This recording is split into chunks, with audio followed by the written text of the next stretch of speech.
Praise ye Yahweh, sing unto Yahweh. So praising Yahweh, singing to him, right? A new song. And his praise in the congregation of saints, Israelite.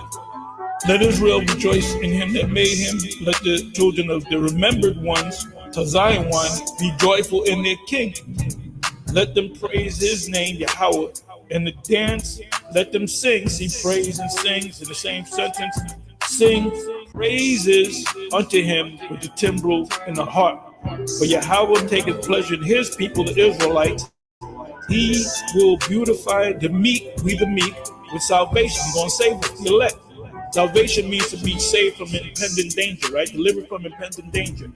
Let the saints be joyful in glory. Let them sing or praise. Let them sing aloud upon thy beds. We're going to be getting up in the morning. So we're going to get up in the morning singing. And you're going to get up, you lay with one of your wives or concubines or whatever. So when we get up in the morning, we're going to have a smile on our face. That's what Psalm 149 is talking about. When we get up in the morning, we're going to be singing and dancing. We're going to go to sleep happy. We're going to get up happy. We're going to eat happy. Every time we eat some food, it's going to be good. So a typical morning in the kingdom, the first coming to America. Akeem, he was in the kingdom of heaven. So that's how we're going to be. We're going to be able to communicate with the animals. And you other nations, number one on the list, going to be you Edomite. You're going to be out in the field, getting your ass whipped, working your ass off. To Psalm 149, and so we're going to wake up praising the Most High in our beds. When we go to sleep, we're going to go to sleep happy. We're going to get a good night's sleep too. We ain't going to be waking up in the middle of the night coughing or going to the bathroom. There's a saying, waking up on the wrong side of the bed. We're going to wake up on the right side of the bed every day. Yeah. We're going to wake up on the right side of the bed. Our Johnsons are going to be at attention.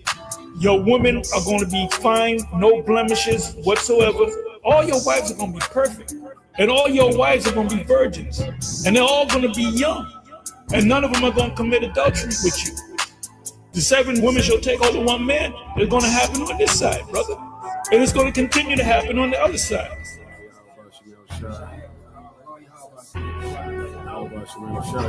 Hey, the scripture said we're going to raise his name in the dance, right?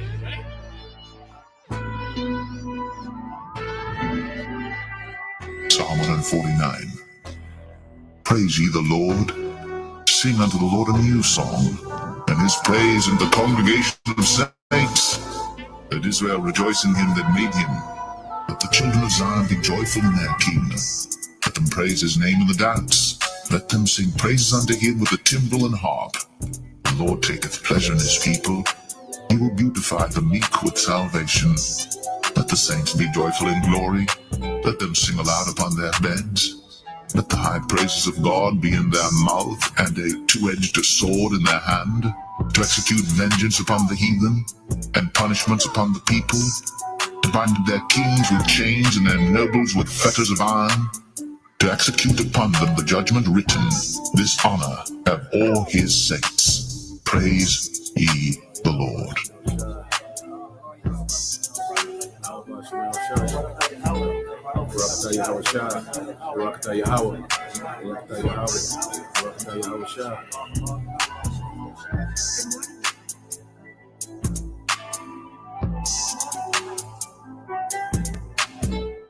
Good morning, Your Highness.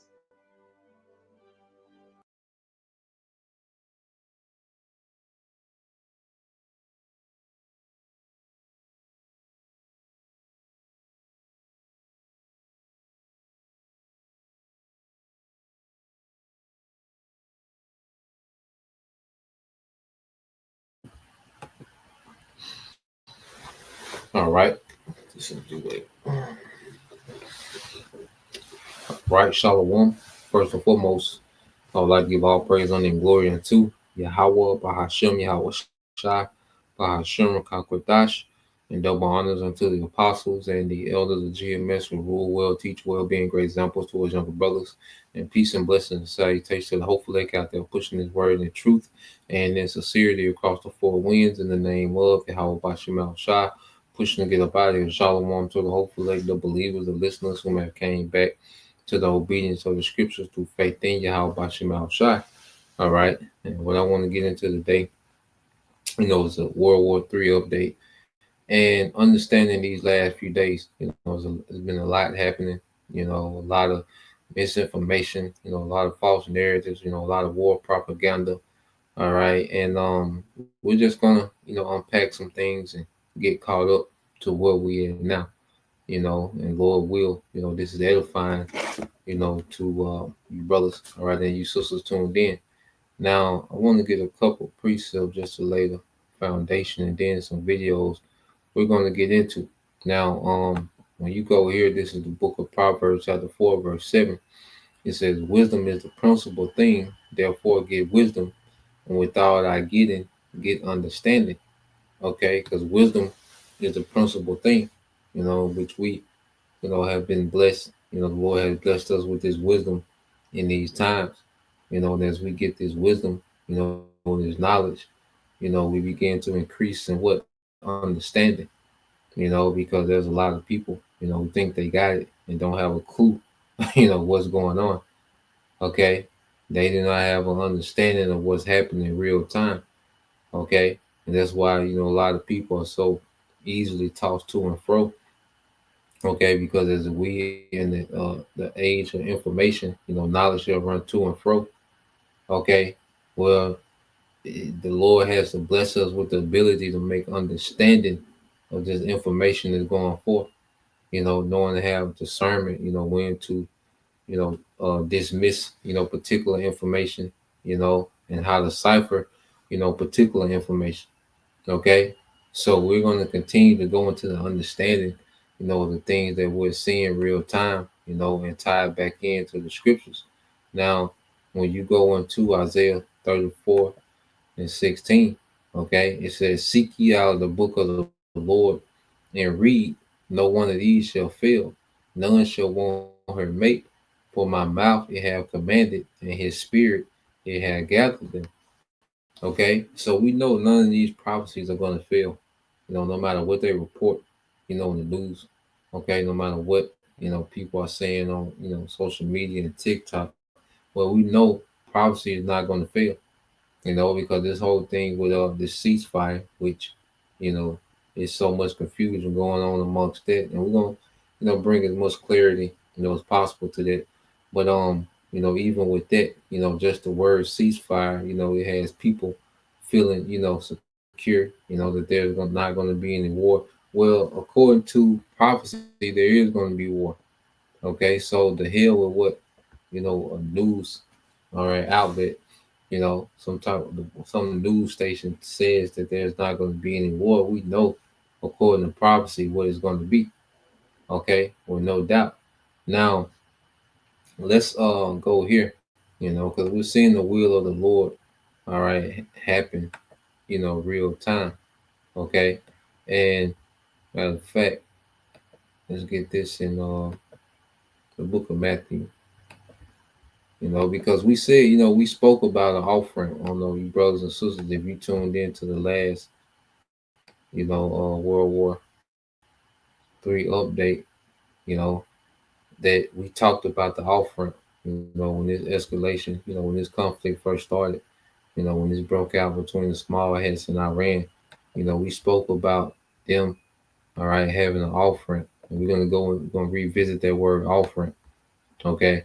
And this is what, these nations, this is what they're trying to do, mainly the small hats, all right, because they're getting pummeled, okay, and them niggas need, a timeout, okay, so they're trying to go to this off ramp, to regroup.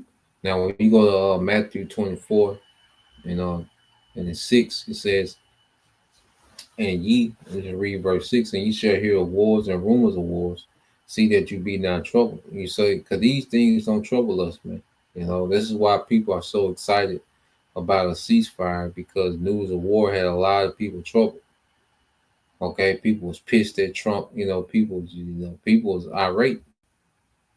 Okay, so people were troubled, man, because all their hope is in this place continuing on. See, war is not good news if your belief is in America, man.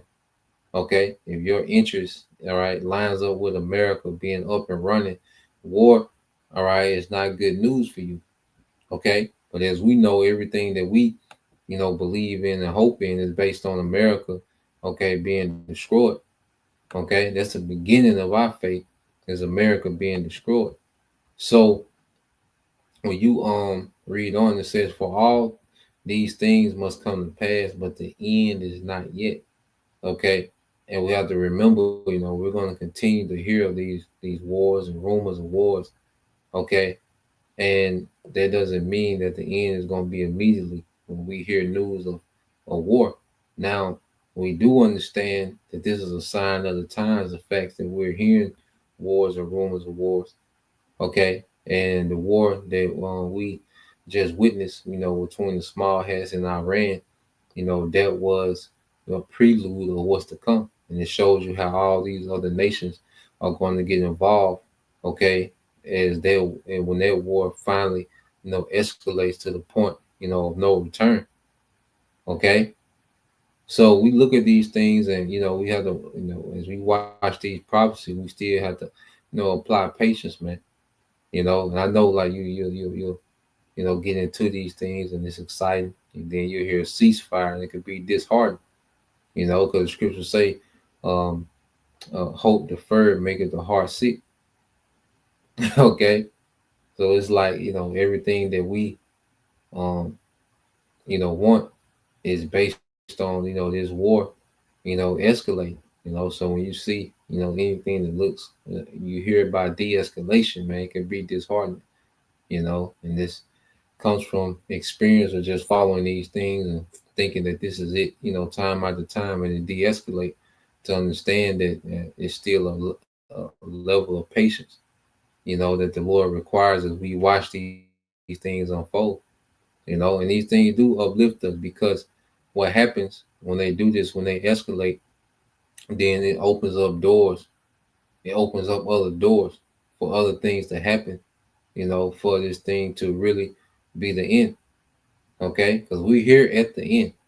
Now it's just, the Lord just fine tuning and putting everything in place needed, to close this thing out.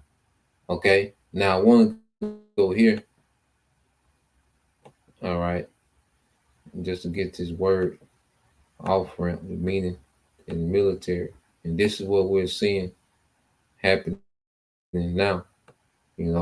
Trump is trying to go. Trump is trying to, all right, take an off ramp to this conflict, this escalation. Okay, it says in the context of war or conflict, an off ramp refers to a potential way to de escalate the situation and find a peaceful resolution, allowing parties to avoid further conflict or bloodshed. Is essentially an exit strategy or a peaceful compromise offered as an alternative to continue fighting. Okay, so this is what we're seeing America is trying to do. All right, and we have to understand, people give Trump credit for this and credit for that. Trump is not, just coming up with these decisions by himself. Okay, he has a think tank. He has certain risk assessment. Okay, people set up to tell him how to move and when to move. Okay, and you best believe they've been looking at this back and forth with Iran and the small hats. And they told this man, like, look, this ain't the war we want. Okay, but eventually the Lord gonna make them go forth with this. Okay, but right now they're really trying to back down from these things. Okay, because they understand that there's gonna be grave consequences. They understand, because Russia and China showed who they was with. Okay, and this just brings more, all right, credibility to the scriptures, because the scripture said that Magog was going to be a guard, okay, unto to these nations, man. You see? So just to see these things unfold, all right, we have to understand, the Lord is showing us a prelude of what it's going to look like. There's going to come a time when America is really, going to get heavily engaged into this war, okay? And these other players are going to jump in, okay? So let's go here. I got the video I want to get. Uh,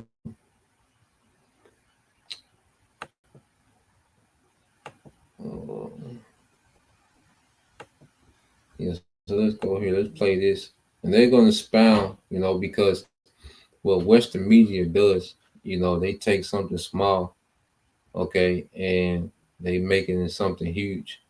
Or they do the vice versa, take something huge and make it into something small, whatever works in their favor for their narrative.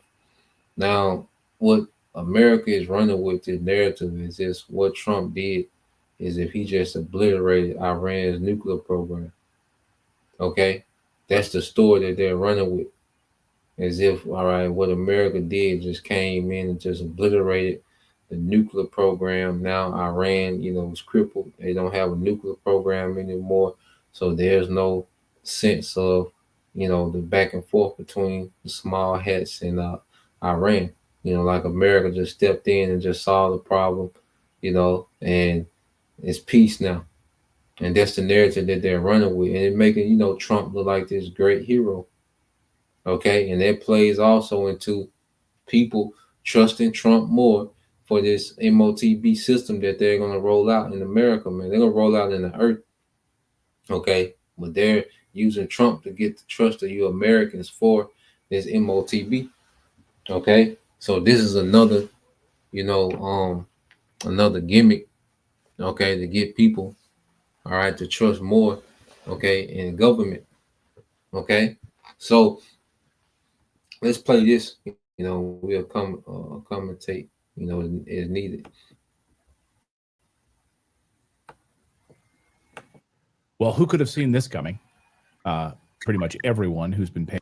Now, this is before the ceasefire, and then we're going to, just going back a couple of days and making sense of things that we've seen, the things that we've heard. So this is before the so-called ceasefire. Say so-called ceasefire, Paying attention. The president launching 3 strikes against Iranian nuclear facilities. Details piling in now that most of them were empty, perhaps. Anyway, didn't stop the president from taking to the airwaves to say it was a spectacular success. Watch this. Tonight, I can report to the world that the strikes were a spectacular military success. So we've been digesting all of this. Benjamin Netanyahu coming out praising this strike, this attack. Neocons and warhawks all over media over the past number of hours saying this is absolutely spectacular, that in many ways President Trump is like Ronald Reagan. This is a Thatcher-Reagan moment. And what Donald Trump just did is not only historic, but they've just protected the entire earth. Donald Trump just prevented World War III by using the United States military to stop it. What does Russia do in all of this? Who President Putin issued a warning. Don't even think about regime change, sending nuclear scientists as well as Russian officials to these different nuclear sites. Were they killed in any of these attacks? To analyze all of this, we want to bring in former UN Weapons Inspector Scott Ritter, who knows more about this than just about anybody. Scott, good to see you. Now that you've had a number of hours to digest this craziness, where do we stand with where do we stand with, first of all, the assessment of these attacks? What do you make of that? Well, I mean, all I could think of in as the information came in, do you remember that old Wendy's commercial from the 1980s maybe, or 1990s? The old lady, where's the beef? Where's the beef? Old ladies. Yeah. And that's all I could. I'm going, wait a minute, Mr. President, you took the most sophisticated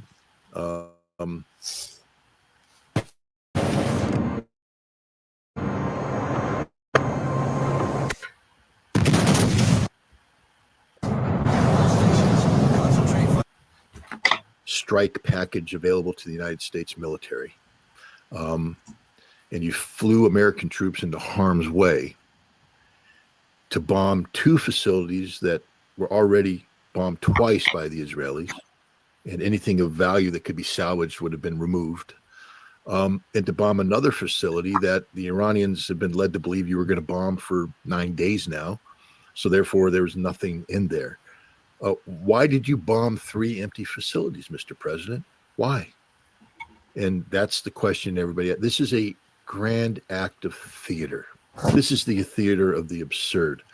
Let's take a look at the Iranian program. You remember Tulsi Gabbard recently got in some hot water with the internet, social media, because she had testified before Congress back in March that the Iranian government continued not to be pursuing a nuclear weapons program, and no decision had been made to cross that threshold. She also said that we're very concerned, we being the United States, very concerned about the accumulation of capabilities and rhetoric inside Iran that suggested the fatwa could be reversed, prohibiting nuclear weapons.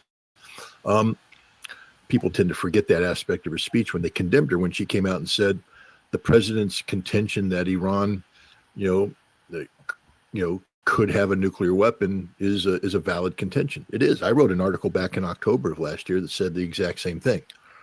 This has been known, but what we do know is the Iranians have been bending over backwards to eliminate that concern.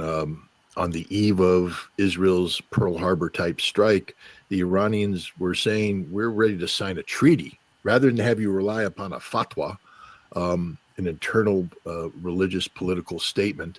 We're willing to sign a binding international treaty that we will not be pursuing nuclear weapons. We're willing to enter a binding agreement that limits our enrichment to 3.75%, on and on and on. But the things that Tulsi was concerned about, and the president claimed to be concerned about, the 60% enriched uranium, we didn't blow that up. That's been secured and removed to different sites that we don't know where it's at. You know that uranium conversion plant that we blew up in Isfahan, that had been evacuated of all of its critical infrastructure prior to the destruction too. Firdos, home to the IR-6 and IR-8 advanced centrifuges for enrichment capacity, that was evacuated. Iran's been producing advanced centrifuges, IR-6, IR-8, without the international community knowing how many they've produced for some months now, which means all around Iran, there are underground facilities we don't know anything about that had these centrifuges in there. So for the president to come out and say, I have destroyed Iran's capabilities, is the biggest lie in the world. He bombed 3 empty facilities. And what the Iranians are saying about Fordo is true. We just dented it. We didn't break it. We didn't penetrate it. We didn't destroy it massively. It's still there intact. We damaged the entrance and we damaged one of the exits. There's 5 exits, by the way, so it's not as though the facility is shut down. This is theater. And then you have to ask your question, why did the president undertake such a dramatic action? According to CNN. So, nigga lying, man. All right. Just to be blunt. Okay. And they get on, CNN and these, major news networks of the West, they just push this propaganda, as if they just devastated Iran. You got people on TikTok going crazy, rallying behind Trump, the military, making videos, these little young niggas, and you got young Eve in the military, as if America just went over there with great triumph. Okay. And the reason he's going to go into it, all right, because Trump, they targeted, America targeted 2 buildings that was already bombed, about 10 days ago, 10, 11 days ago by the small hats, so their facility was already evacuated. And then Fordo, which they've been telegraphing, they've been running, everybody knows about Fordo, so if us in America, all right, the common people in America know about Fordo being the main, underground nuclear facility of Iran. You think Iran is going to leave, all that, high tech, equipment that they use, or centrifuge that they use to produce uranium. They're gonna leave it there. Okay, so this was theater. Okay, this was politics, and the fact that they did this, was to make it seem as if, to save face, for America aiding Israel. Okay, for America to show, some type of strength and posture in the situation when they really don't have any. Okay, and it was a sign to Iran that look, America really not trying to escalate. They talk to each other through these strikes. All right, and the fact that they did something, so irrelevant as far as Iran's ability, to produce uranium, and also Iran's ability to continue on, okay, in this war with the small hats. They did something that was absolutely irrelevant, all right, to both causes, okay, and it showed the Iranians, okay, America really don't want to escalate. They really don't want to get involved. Even though they're helping the small hats, they don't want to get directly involved. Okay, and then you had Iran. They did a missile strike on Qatar, or U.S. air base, and they only sunk 11 missiles. Okay, and they gave America the heads up so they can shoot them down, just so the public can see this back and forth between America and Iran, so they can get that out the way. Okay, so now people have seen that back and forth, and America is able to walk away as if they've done this great triumph. Okay, but it wasn't a thing. It wasn't an attack for escalation. It was an attack for political purpose. Okay, and one thing about Donald Trump, he knows how to spin clout. He knows how to get clout off on something very minuscule. He knows how to draw clout from, and that's what he's done. Okay, so he's gonna play some more. He's gonna expound on some of these things as well. The United States has communicated to Iran that this is a limited action and there will be no additional strikes. Now, the president said that if Iran doesn't surrender and all that, there will be more strikes and they'll be greater and they'll be easier and all that kind of stuff. But the bottom line is this strike appears to have been designed so the United States could save face. It's a big nothing burger. Where's the beef? So save face for who? Because if Iran knows that this was a big nothing burger, who are we saving face from? The Israelis? I mean, so Iran's sitting there. They know Trump. They know the truth. Trump. This is about saving. First of all, when we speak of Donald Trump, we can only think about one thing: Donald Trump. He doesn't care about America. He doesn't care about American security. He doesn't care about Israel. He doesn't care about any of that. He only cares about Donald Trump. This is a man who has been running around. I mean, first of all, he got himself in hot water by using the royal we when he talked about Israel's attack against Iran, thereby directly implicating himself and this country. He then made some outlandish statements about unconditional surrender, the potential of regime change, which immediately, drew the rebuke of Russia. Don't even think about regime change. And the Iranians saying, bring it on. We're not worried about you. And so basically Iran was ignoring him. He was demanding that Iran roll over and pee on itself and agree to 0% enrichment and all this. And Iran just said pound sand, and they kept hitting Israel. And so Trump needed a way out of this. This was a humiliation for Donald Trump. So this strike is Donald Trump's defining moment, his moment of glory, his greatest military victory in the history of military victories, according to him. But it was a nothing burger. Where's the beef? Didn't destroy anything. Ready to take the next step in your education journey? At the University of Southern Mississippi, you can earn a degree on your time, 100% online. It's a great point. Now, what about the rest of where do things stand, do you believe, with their nuclear enrichment? I mean, it seems like from Tulsi Gabbard's comments, the IAEA, even Russia's own Vladimir Putin yesterday or 2 days ago, sending a message saying, I've told Israel repeatedly that Iran has no nuclear weapons and they have no intentions of creating nuclear weapons. So I guess I'm just so confused. I don't understand. What are we bombing then? What are we trying to bomb? If there are no nuclear weapons and they don't intend to do that, what are we doing? And what's left? Well, the Israeli exercise was always an exercise in regime change, using the nuclear program as an excuse. The United States, less so. We were there. I mean, the plan that Trump bought in on and he signed off on, that Israel executed, was a regime change plan.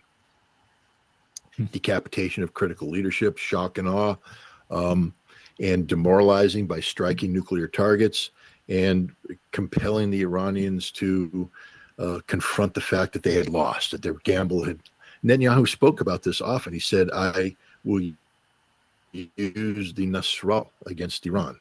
They tried to kill Ali Khamenei. They failed, but they killed a lot of other people. The Nasrallah model is leadership decapitation followed by sustained targeting of follow-on leadership, to the point where the people lose confidence in the leadership and the system collapses. That's what he wanted to have happen. Trump bought into it, and it failed. Within 24 hours, Israel's getting the snot pounded out of it by Iranian missiles, and they haven't stopped getting the snot pounded out of them ever since.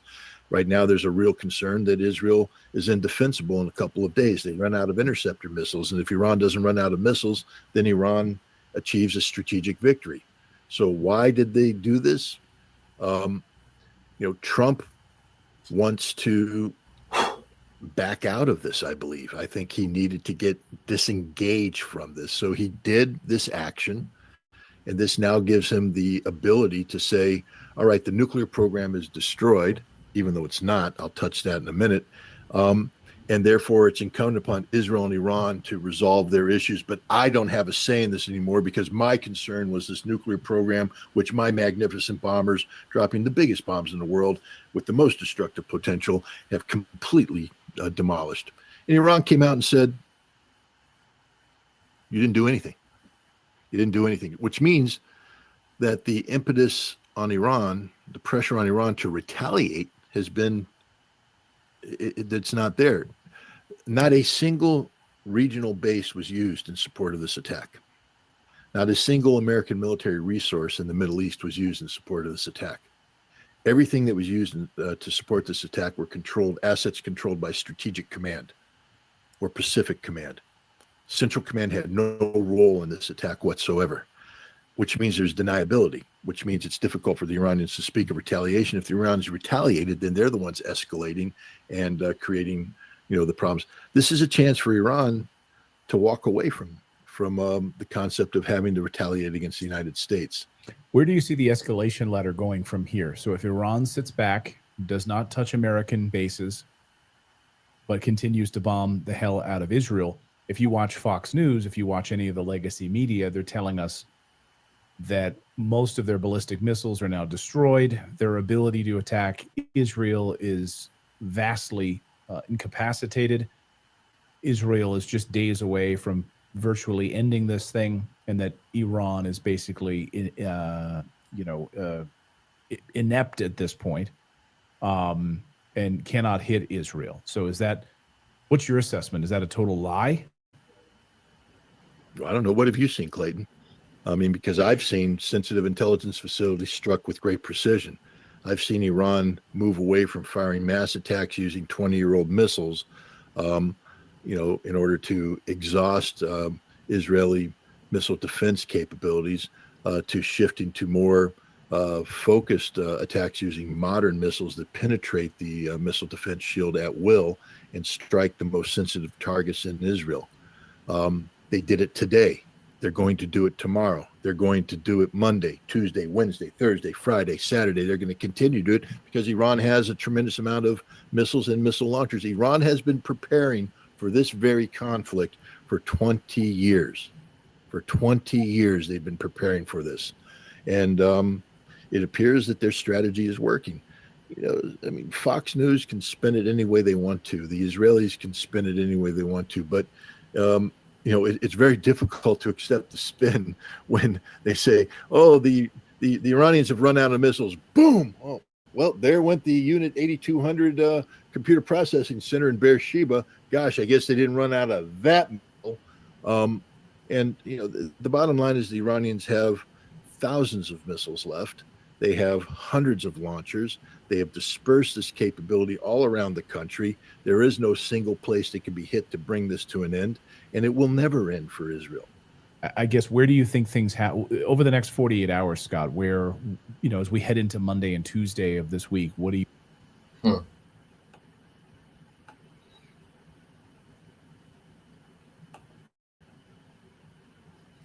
So yeah, just to go into it, as he was saying, all right. First of all, they'll say that the attack by America, as he called it, was a nothing burger. All right, which was more political than anything. So now they can just make these claims of what they've done.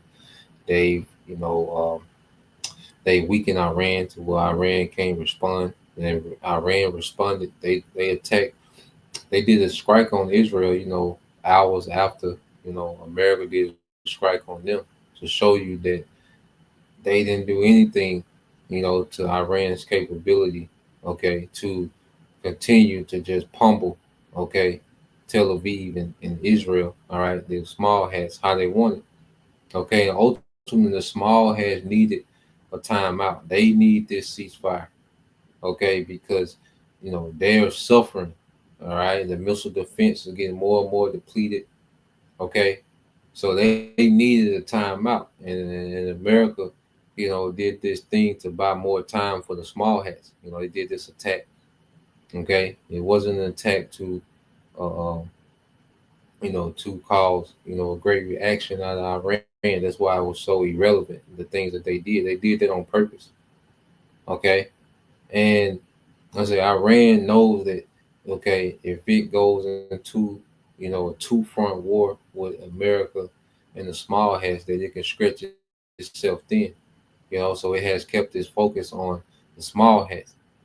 All right, and as long as America, doesn't truly get aggressive, the main focus gonna be the small hats. Okay, you see, they like I say Iran knows. Okay, this is political. Okay, this is political. This wasn't an act, to this wasn't a attack, to do harm, but it was a thing of saving face. So now, you have a few hours, ago, so-called ceasefire supposed to win in place, and then you have, now rumors that the ceasefire has been broken. So the next few days will tell, because the ceasefire really is not a ceasefire. Okay, now I want to go here. Okay, just to show you.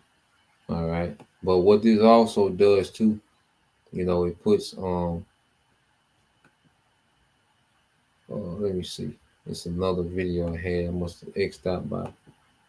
I want to get this one here.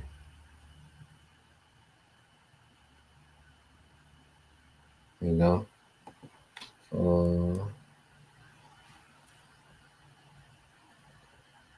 here you go. So you don't see a full out, you don't see a full out blown war between America and, okay, let's go here, and Iran, because let's go here. Yeah, I had to pull it up earlier, so luckily let me pull it back up. And he's going to go into what people are calling, ceasefire. People are just, praising Donald Trump like, oh, Trump went over there and called them to ceasefire. He broke it up, But we're gonna get into that. So let's go here. All right, but what this does is put America, all right, in the crosshairs of Iran, to prepare more. And see, with this, when you do a ceasefire, it gives both, military time to regroup. And see, now you best believe Iran, is strategizing, okay, for how to deal, okay, with America, okay. You best believe they're putting strike packages together for America, so it's not, immediately back and forth between Iran and America, but you best believe there's preparations now, because now they know America, okay, is going to eventually get involved in this thing, okay, and they put Russia on notice, they put China on notice, all right, so you best believe, they're preparing, okay, to counter America, okay, because America just showed their cards. They will directly get involved with this thing for the sake of the small hats, okay. So you best believe, that's been noted amongst the allies of Iran, which mainly is China, okay, Russia, okay, even Pakistan, North Korea, okay. So let's play this. There's another guy. All right, and I said this is before the so-called ceasefire. Then we're gonna go to a video after the ceasefire. They expound on it a little bit. But this was right after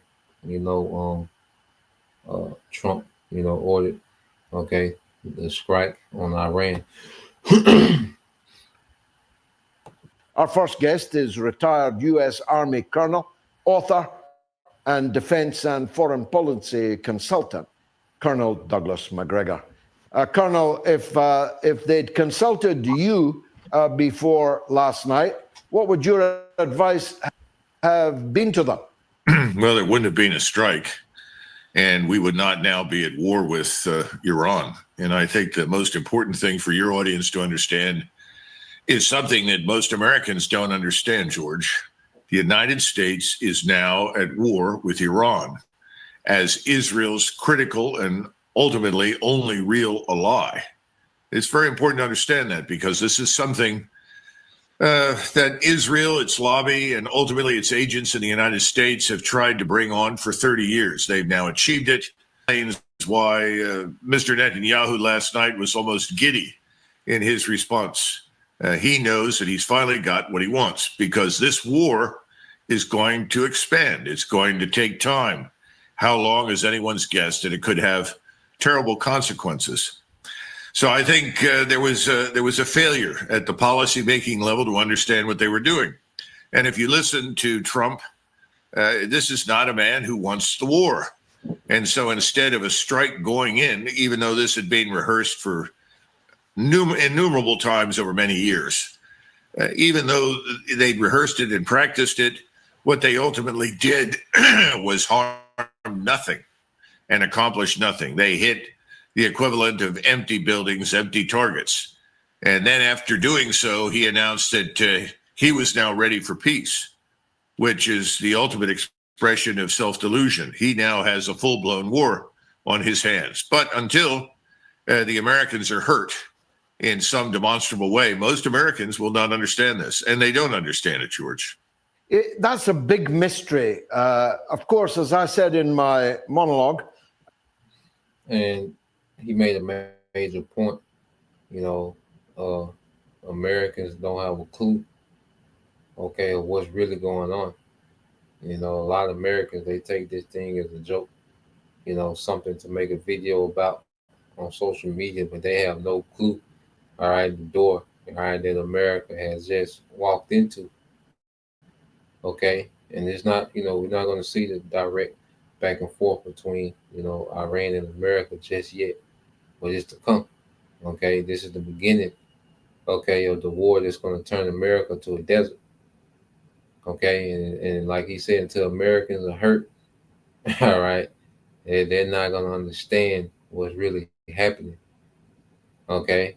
As long as they have their daily convenience, they don't care about the decisions being made abroad, okay? But the decision that's being made over there, okay, in the Middle East, okay, or Western Asia, you see, there's going to be grave consequences for the American population soon.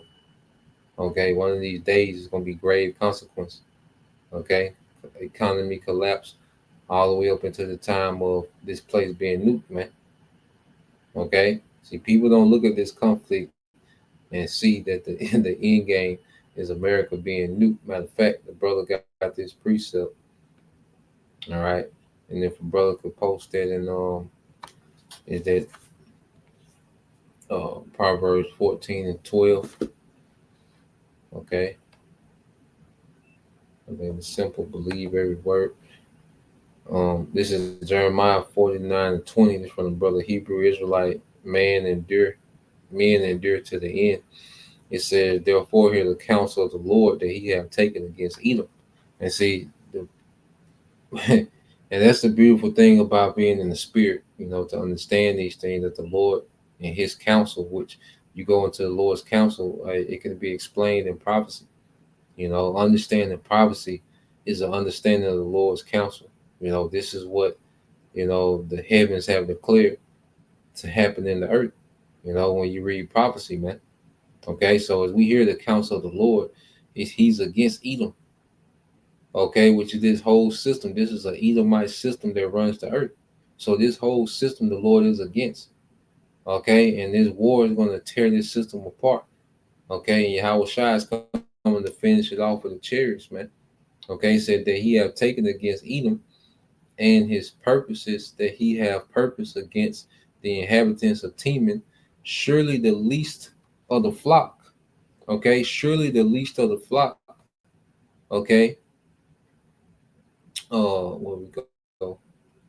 Yeah, it says, surely the least of the flock shall draw them out. Surely he shall make their habitation desolate with them. Okay, so this is where we at, where the Lord is going to make the habitation of America desolate. Okay, emptied out. Okay, and people don't have a clue of what's been or what's all right, what path that they're on. They have no clue what path that Donald Trump, okay, has just embarked on, man. Okay, it says, Proverbs 14 and 15. All right, it's the brother Damawati, GMS in his likeness. It says the simple believe every word, but the prudent man look well into his going. And there's a lot of people that's just running, with the narrative of Western media, as if Trump just went over there and just kicked ass, made, small hats in Iran both sit down, and there's peace. No more World War III now. There's a lot of people under that impression that World War III has been solved by what Donald Trump did. Simple as hell. People are simple as all goddamn hell in America, man. Okay? They don't know how anything works. They don't know any history. They don't know any geopolitics. They don't know any goddamn thing. Okay? Well, what's reported to them, okay, in a CNN sound bites of Trump, okay? Verse 16, it says, a wise man feareth and departed from evil, but the fool rageth and is confident, man. And this is what we're seeing now. People are confident. Okay, they believe that they have a strong, president. They believe Trump, has just, quail, the path. They just think that Trump just changed course and took them off the path of World War III. No, he stepped into that. Because like I said, just because there's not immediate, response, from Iran to escalate with America, well, best believe what America did is noted, and now the other side, okay, is putting together a counter for America's involvement in this war, because America just showed that they will get directly involved, all right, in this war, all right, within this timeline, man. Okay, and that's what the scriptures say. Okay, so let's let this play some more. The IAEA say there's no radioactive material in the atmosphere. There's no sign of emission. And so either there was no material there in the first place, or it did not succeed in getting anywhere near it. And the Israelis are beginning to say that now. Channel 13 this evening said that you cannot destroy Iran's nuclear program by bombs, in which case, why go to war with them? Well, I tend to agree with you, but there are two things that are now very clear. Number one is that Iran is going to double down on its war with Israel. In fact, within the next 2 weeks, I'd be surprised if Israel is not entirely destroyed. Secondly, Iran is receiving and will continue to receive enormous amounts of aid and support, particularly from Russia and China. Three, the Iranians have now collectively decided to close the Straits of Hormuz. There are 50 oil tankers sitting in the Gulf, packed or filled with oil, ready to transport through the Straits of Hormuz. They're not going to move. They're going to sit there. They are now hostage to the closed straits. What are we in the United States going to do about that? Well, frankly, we don't draw on the oil from the Gulf for the most part. It's not going to make much difference to us, at least in the short run. But this is going to have a terrible impact on the rest of the world. There has been no thinking, once again, about the long-term strategic consequences. There was no thinking about, is this the right way to achieve the aim? Because if you're an Iranian right now, you're going to do everything in your power to build a nuclear weapon. In fact, I would argue that there will be countries all over the world that will now build nuclear weapons because they don't want to be visited by the United States Armed Forces in the middle of the night. We are the threat. We are the rogue state supporting the other rogue state, Israel.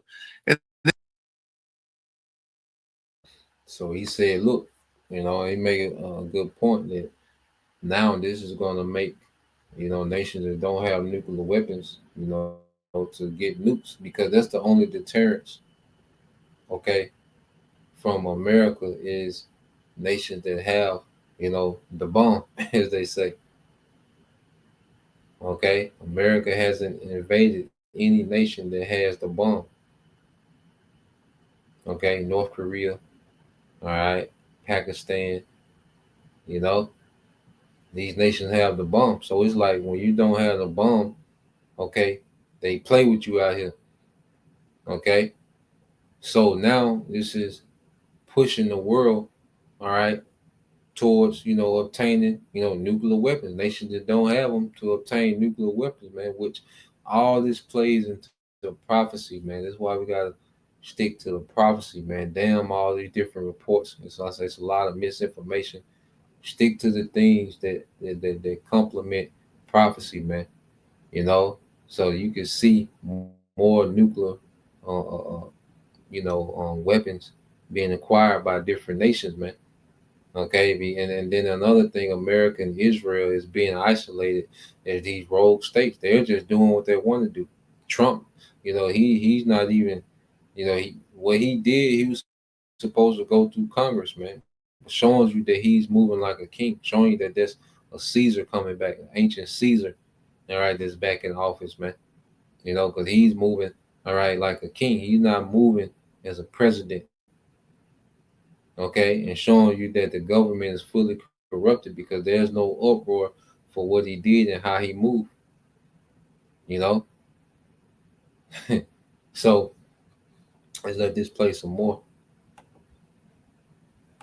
And then finally, no mention is being made in this country in any way, shape, or form of what's happening in Gaza. There's a complete failure to understand that Gaza is the catalyst for the larger war that's now going to begin against Israel. Every Muslim country is going to come on board against Israel, along with Russia, along with China. I'd be surprised if Mr. Putin doesn't make it very clear to Mr. Netanyahu that if he contemplates using a nuclear weapon, he needs to understand something. If you do this, if you use a nuclear weapon against Iran or anyone in the Middle East, we will use a nuclear weapon against you. I'd be very surprised if he has not already said that. We don't understand what we've walked into because we're not informed. We still think this is 1991. Listen to the rhetoric. I'm ready for peace now. We've made our point. We hope the Iranians understand us and will make peace. Have you lost your mind?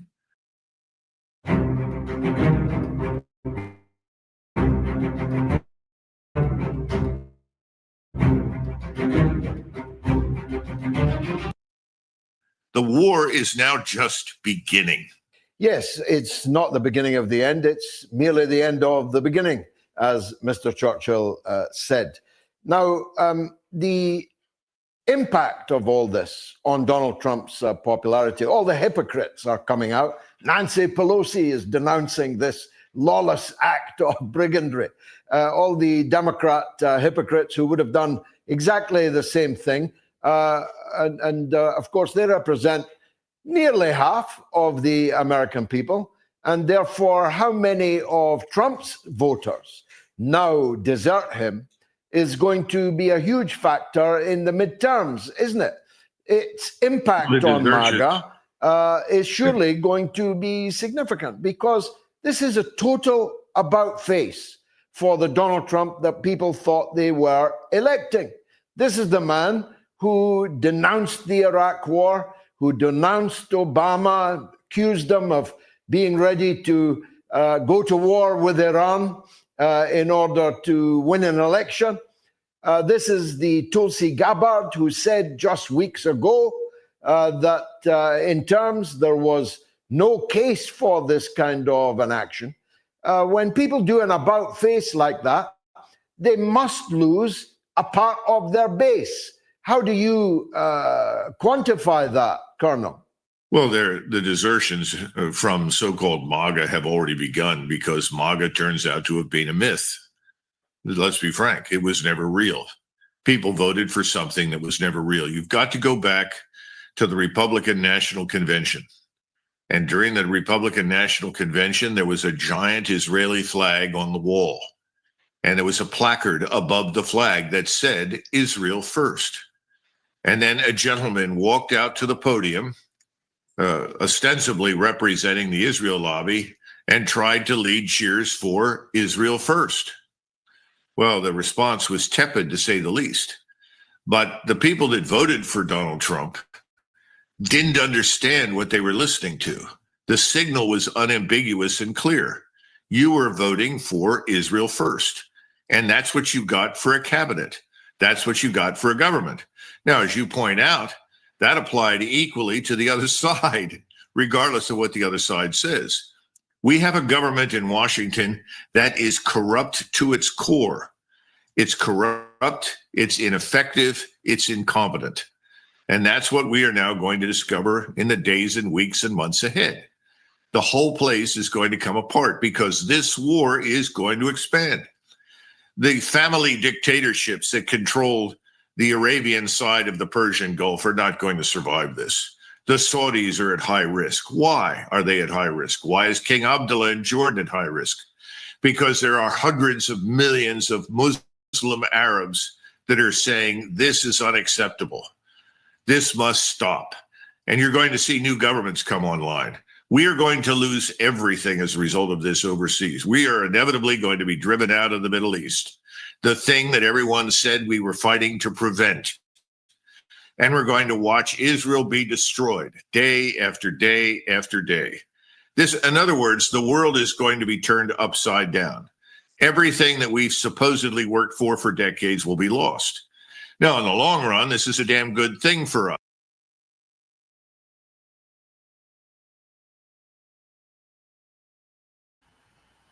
All right.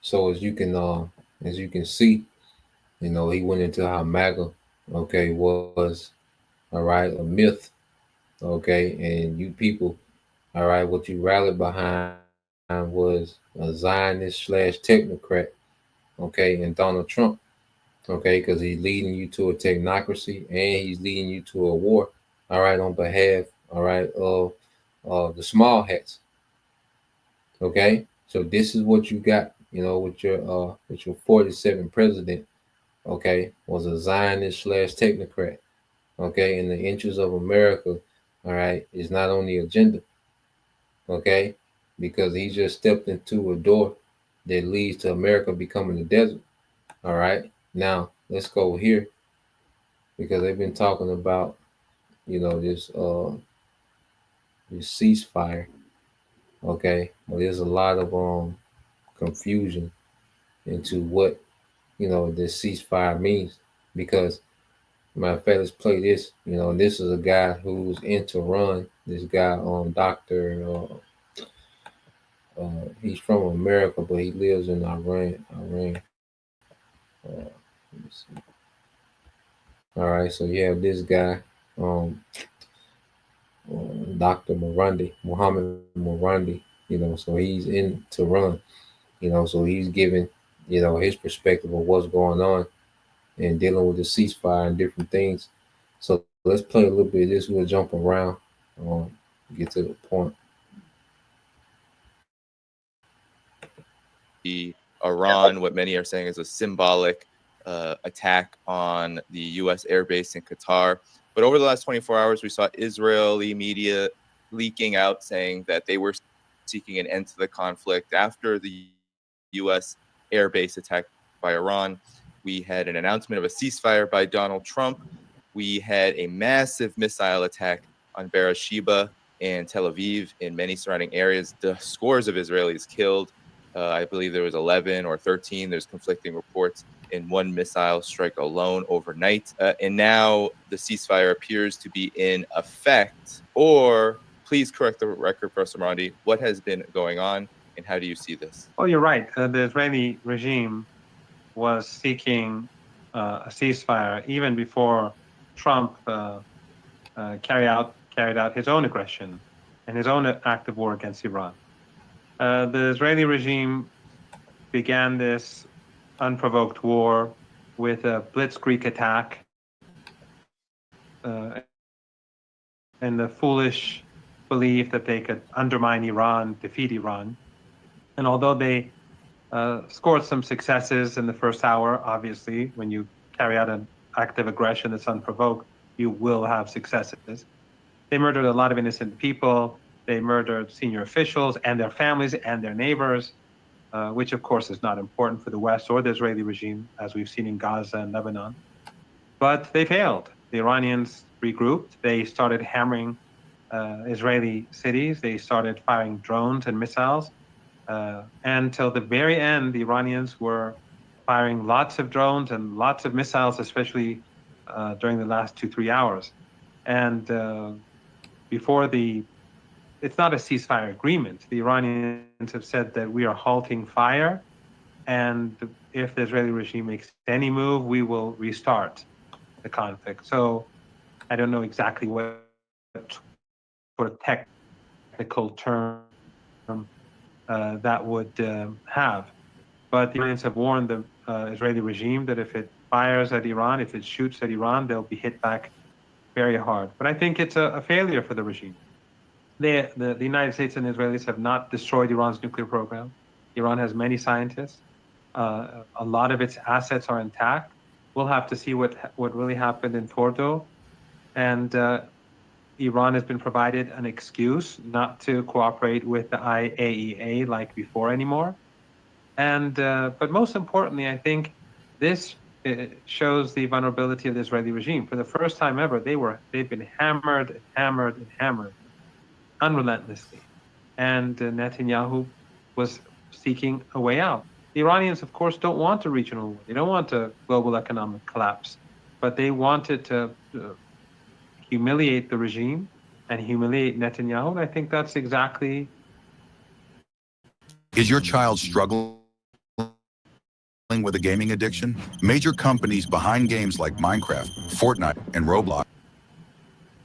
What happened? Perhaps you can talk about the timing of this, because as of now, what Israel is saying, Israel Katz, the defense minister of Israel, is saying that Israel will strike. And how even Donald Trump is saying Israel don't strike. But at the same time, of course, there really is no ceasefire when it comes to Israel. That word seems anathema to their vocabulary with what we've seen in Gaza and Lebanon already. But talk about the timing of this. Why now? Why is it that Iran and Israel, or at least Israel and Donald Trump, are coming to this conclusion that a ceasefire is necessary? Well, Iran doesn't want to unnecessarily prolong a war and have civilians killed, because after all, this regime is murderous. And it just last night, it was just randomly bombing places in Tehran. They bombed a hospital that I would guess from where I am right now is a 1 hour walk, less than an hour probably, just a walk, an ordinary walk. You get there. It's a street that if you go, it's actually pretty straight from here, pretty straight. So they bombed hospitals. They bombed in a town in the north of Iran, a small city. They slaughtered 2 entire families and brought down the building. That's how the regime is. So Iran doesn't want to just continue the war for the sake of it. They humiliated the regime. The regime wanted a ceasefire. Iran got what it wanted. It humiliated Netanyahu. It severely weakened him, and it weakened the regime, because this is the first time that you see Israeli society fall apart, and that they cannot, they cannot just bomb like they do in Gaza, or even in 2006 when they lost the war against Hezbollah. Ordinary Israelis were doing more or less their own thing, and the fighting was being carried out in Lebanon. This is the first time that the war has been seriously brought to occupied Palestine, throughout occupied Palestine, with heavy missiles, much heavier than the sort of missiles that the Israelis have been firing at Iran. These are long-range missiles with huge payloads. So Iran humiliated the regime. It also has been provided an excellent excuse to change the nature of its relationship with the International Atomic Energy Agency. That will be very useful in the future, because the agency has shown itself to be dishonest. During this period, it has refused to condemn the United States or the Israeli regime for striking nuclear sites, and for bringing about the threat of radiation leaking and harming huge numbers of people. They are indifferent. The Europeans are indifferent. They supported it. So because of this, Iran now has new leverage. They can do things with their nuclear program without having the International Atomic Energy Agency pleased about it. So what he's speaking on with the IAE, International Atomic Energy Agency, that's who Iran, will have to check in with, to monitor, their nuclear facilities, making sure that they're just peaceful nuclear facilities for energy. Okay, and what happens is that's why America and the small hats were able to have information on Iran and facilities, their whereabouts, their different scientists, because the IEA is supposed to be an independent agency that just monitors nations nuclear programs if they have one. Now what the IAE was doing was they was giving information to the small hats in America. And that's why it was so easy for them, to kill the scientists and different things, because the IAE, is a corrupt agency. And now Iran is stepping away from them. So now they're not even going to check in with the IEA about their progress of their nuclear facilities. So Iran is going to go black with that. Okay. And this whole thing, see, Iran has pummeled. They've taken this opportunity these last 9 days to just pummel, all right, Tel Aviv, and destroy, all right, infrastructure, mainly military infrastructures and intelligence infrastructures of the small hats. Okay. So they, done major damage in these last, 10 days. Okay. So now with this ceasefire, which I'm gonna fast forward because it's really not a ceasefire. All right, it's just they just halted. Okay, the back and forth, but there's no document, so they haven't sat down and reached an actual agreement with a ceasefire. Okay, matter of fact, I want to fast forward. You want to expound on that? Let's see.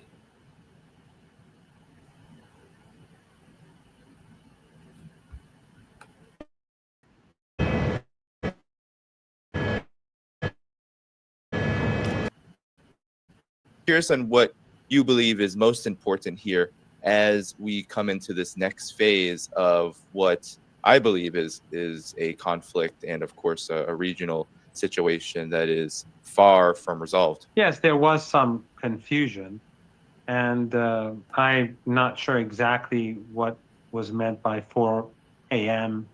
And there was no ceasefire in the sense that there was a ceasefire agreement, and that the two sides have some. There's only a cessation of hostilities. In other words, there's no shooting. But if the Israeli regime does anything, Iran will fire back immediately. And the Iranians have already said that they violated the ceasefire on 3 occasions. So there's not an agreement where, right now it's just the two sides stop shooting. And no one can be sure about what's going to happen tomorrow. And the Israeli regime has already made new threats. And Iran said, if you fire at us, we will hit you back very hard.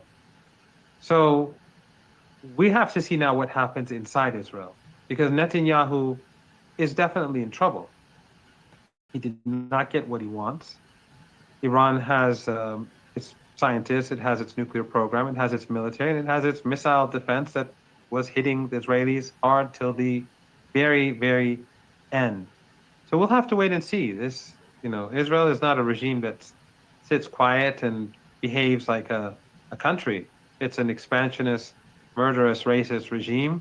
And Iran is, as we speak, preparing itself for potential future conflict. Have no doubt that Iran is going to be very swift in dealing with its deficiencies, in defensive deficiencies, and strengthening its offensive capabilities. Talk about what some are concerned. So yeah, this whole talk of a ceasefire, there's no cause Trump jumped on camera like he just got both sides to sit down and sign paperwork and come to an agreement. All right, and what these nations do, they talk through back channels, and ultimately there was a understanding like, look, Iran pretty much said, look, we'll stop shooting, okay, and if they stop shooting, but if they do anything, we coming right back hard. If the small heads do anything, we coming right back hard. So it's a very fragile,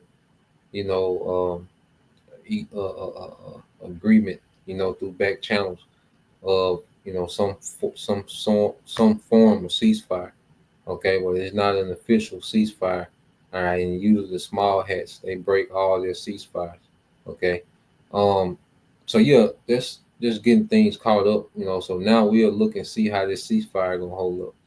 Because all it takes is one bullet. All right, if one rock get tossed, from one side to the other, okay, they're gonna be right back at it. All right, so let's get a couple of precepts. We'll close out. It's in Revelation 9-12. It says the first terror is past. This is the NLT. But look, 2 more terrors, all right, are coming. Okay, and those 2 more terrors are talking about 2 other wars, which one of those 2 terrors has passed. So now we're just waiting on the last terror, all right? Because this 3rd World War is going to be a terror to the earth, man. Okay? It's going to be a lot of destructive weaponry brought to the world stage in this 3rd World War, leading all the way up into the nukes. Okay? So no matter what, they're saying about no more World War III, is you goddamn crazy. Okay? That's a guarantee. Okay? Now this is because this is the Lord doing. This is Zephaniah 3:8. This is in the NLT. Said, therefore be patient, says the Lord. And how about Shemal Shai? Soon I will stand and accuse these evil nations, man. So the Lord, all right, has an accusation against all these nations, man, because all of them are, complicit in this new world order, okay, and also the suppression of the true Israelites, okay.